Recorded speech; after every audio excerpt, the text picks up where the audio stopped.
Hello everyone, I'm Dr. Buddhika Lianike. So today I would like to talk about the third part of the nuclear chemistry half-life calculations. In the previous two presentations, now you'll have idea about the introduction part to the nuclear chemistry and how to balance the nuclear equation. So in this presentation, let's talk about half-life calculations using some examples. Let's talk about half-life of radioactive decay. What is the half-life? Half-life is the time it takes for the half the nuclei in a sample to decay. The relationship between the initial quantity of the substance, we call NO, to the remaining quantity after a certain time period T is NT, and the half-life can be expressed in the following equation. NT is equal N at time 0 times half to the power T divided by T half.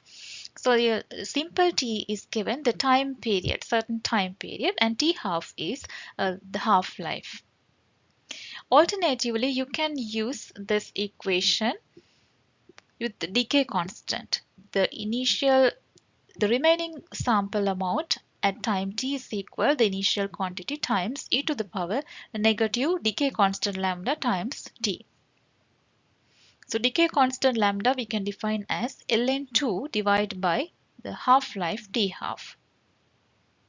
Let's go and find out how we can apply this equation with some examples. Example 1. A radioactive isotope has a half-life of 10 years. T half is 10 years. How much of 100-gram sample will remain after 30 years? These are the given quantity. The initial quantity is given, half-life is given, the time period is given.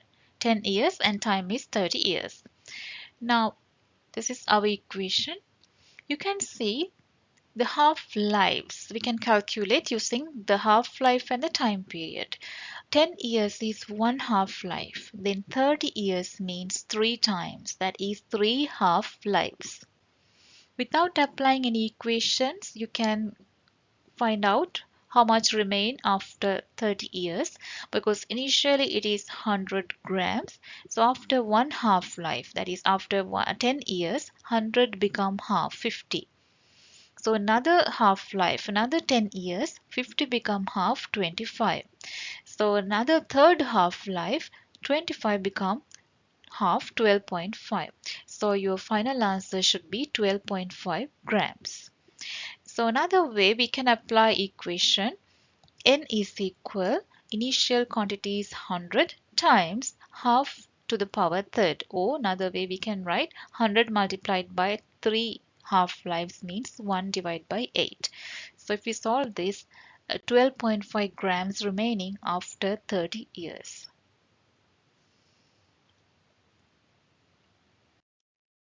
The second example is 50-gram sample of radioactive isotope. It decays to 12.5 grams in 6 hours. What is the half-life of the isotope? So initial quantity is given, the final quantity is 12.5, time is given 6 hours. We need to calculate half-life T half. So let's apply the equation.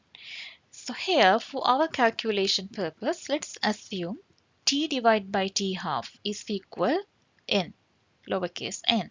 So we can simplify the equation then. The remaining amount at time t is 12.5 is equal, the initial quantity is 50 times half to the power t over t half is n. So after you solve this, half to the power n is equal 1/4, and you will know this 1/4 we can rewrite as half to the power squared. So n is equal to. Now let's go and find out defined what is n. N we can define as T over T half. Without writing T over T half, we get T over T half is equal N at the beginning. Now N is equal to, we found out here, it is equal T 6 hours divided by T half. So if we divide 6 by 2, we can calculate T half, it is 3 hours.